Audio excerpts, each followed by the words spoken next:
Mike in Dubuque, Iowa. Mike. Hey, Lino, how you doing? I am mint. How are you? You have the last word on this, Mike. Okay, I'm actually mint too, and I got two things for you. Perfect. The first one is Gus Floyd at least didn't take the idea. I would lose my mind. By the way, well, yeah. Whereas I'm happy for the Greg and Jennifer Willits to go on the cruise, you know, and obviously by me talking about it, I'm actually promoting it for them to make sure it sells out. Sure. I would lose my mind if Gus was doing this. God bless you, brother. If our morning guy was doing this, I would not only would I not brought it up, I wouldn't be happy for him. Well, and then the second thing I have for you is I'm a human resource director by trade. That's what I do, and I think you should file an employee grievance. Well, I will say this. As a man who's had many grievances filed against me with human resources... You have your own file cabinet. I can't do that, Mike. Okay. Hey, have a good day. You have a great show. I don't get to listen as much because my wife usually takes the Sirius in the Jeep, but I've got it today because she's on the March for Life. Don't let her then. All right, not the March for Life. Don't let her take the Sirius. Thanks for calling. Oh, okay, no problem. Thanks, Mike. Call anytime. Bye-bye. File a grievance. Bye-bye. Hey, now, here's what we got to do. We got to take a break. Unfortunately, we're going to be going to Notre Dame Basketball. If you're listening live, 6:44 Eastern, Notre Dame Basketball is next.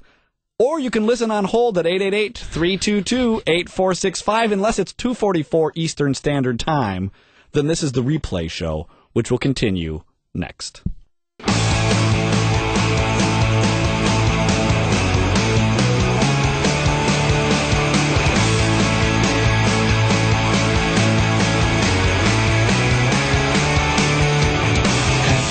So if you're able to hear this right now, that means it is 2:48 Eastern Standard Time, or you are on hold. Or you work here. Or you work here and you're actually in the Catholic Guy Studios right now, because it's once again that time where Notre Dame Basketball had preempted us. Well, has preempted us. Yeah, it's preempting now. It's currently preempting us, and so we are sort of stuck right now. Without anything. So I had promised before the break I was going to talk about the March for Life. Mm-hmm. And I'm going to tell you now, but I ran out of time, and so now is purely for you listening to the replay. This is the special you get that the live listeners did not get unless they are sitting on hold right now. So now first of all, the March for Life is this event that for some reason nobody can add up the numbers, which is actually kind of annoying to me. But there are anywhere between 100,000 and 300,000. A lot. That's a big disparity. Well, nobody knows, Lou. It kind of bothers me.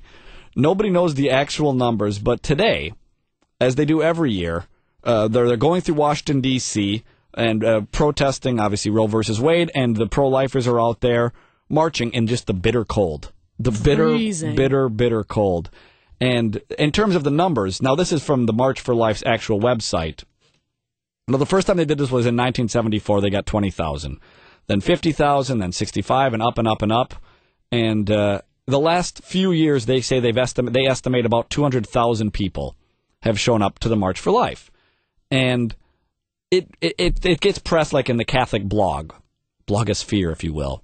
And it gets press with Catholic Twitterers, whatever they're called. Good for nothing tweeters. That's where you get a lot of the press, but that it doesn't make news. And this upsets a lot of people, obviously, because you say, hey, wait a second. Why is this liberal, secular, mainstream media not covering such an enormous event? And I have an idea of why the case is, and I know people are going to be very unhappy with what I'm about to say. Why, Lino? Thank you. I look forward to being happy to this. Now, the reason I think that the media doesn't cover this event is news is basically about bad news. So when people are doing bad things, that's what gets covered. The car that makes it home safely does not have a story. The car that slams into a barricade, obviously is going to be the press. That's news. It's newsworthy when something unexpected happens. When Glenn Beck, because it's very controversial for him when he shows up, if there's 100,000 or 300,000 or I don't even know what the number was when he was in D.C. I think he said it was between 100 and a million people. He didn't narrow it down either. No. So when Glenn Beck did something, because Glenn Beck is a controversial figure, they want to cover it. When Jon Stewart and Stephen Colbert do something in D.C., it's controversial and comical, so they want to cover it. But I think it's less about the idea of the media saying, well, it's a pro-life story, so we don't want to cover it. And in some ways, and I don't think many people will agree with me here, in some ways it's a compliment to the Catholic faith in that they expect us to do this. Mm-hmm. They expect a peaceful demonstration. They expect, if we're throwing firebombs, yeah, it'll get covered. Next year. If we're throwing chairs through McDonald's, yes, we'll get covered. That makes news. Christians being pro-life is not news and shouldn't be news, and that's why I honestly think it doesn't get covered. Now, I think the second reason it doesn't is there's very little heads up in, I think, a lot of people's mainstream media world. They don't know about it. And it's not on the tip of everybody's brain. It's not on the tip of everybody's tongue. And I honestly think a lot of people in media are caught off guard, going, hey, what's going on? A lot of people down there. Who's marching where? I didn't expect all of that.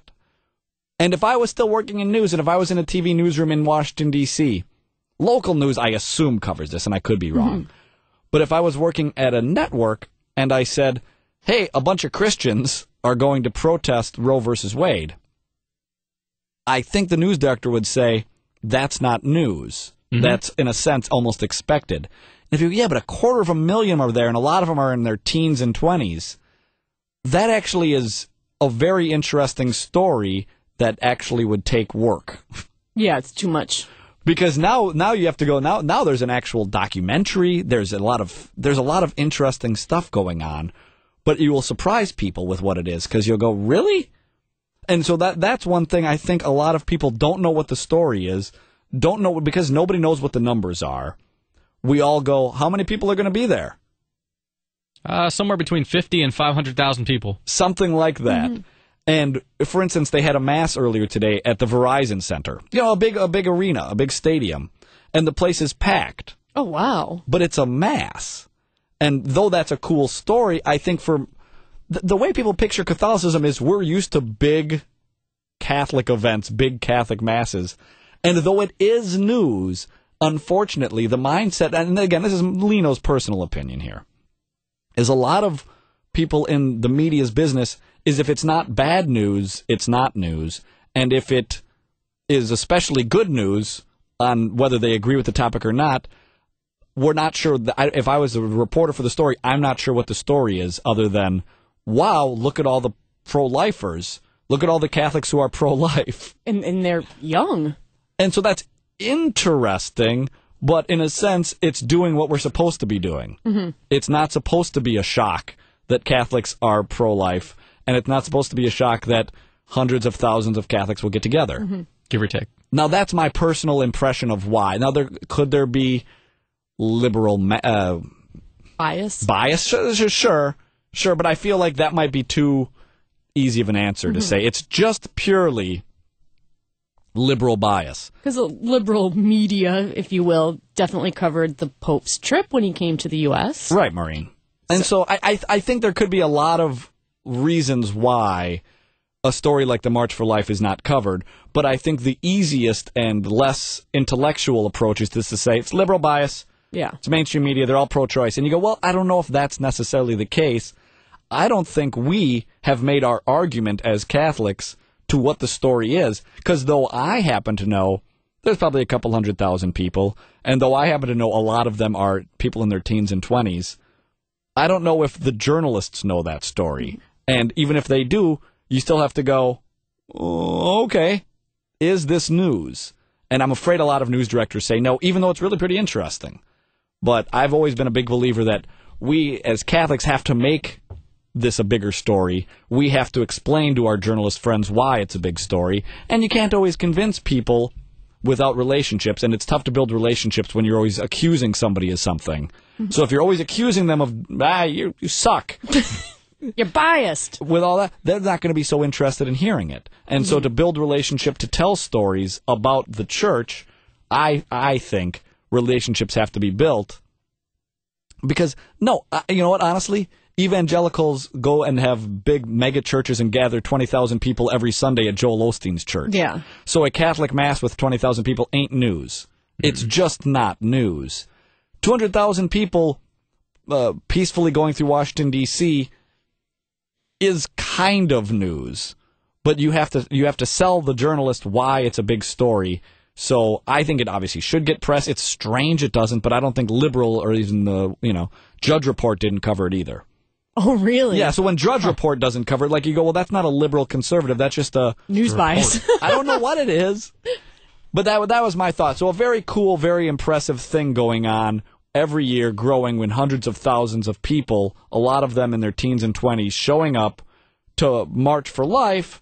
And yet I think some of the adults don't do a good job of publicizing it enough so that it's like, oh, and it goes by the wayside. But I think it's too simple to say purely liberal bias. You said something there, Lino. Those are my thoughts. They're good thoughts. And with that, we have to wrap up today's show.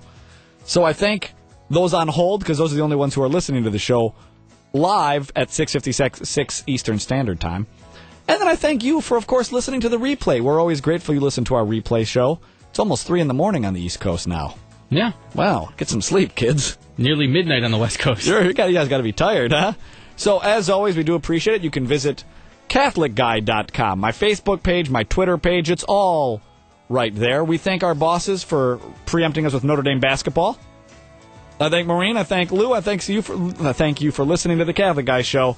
Take care and God bless. Bye-bye.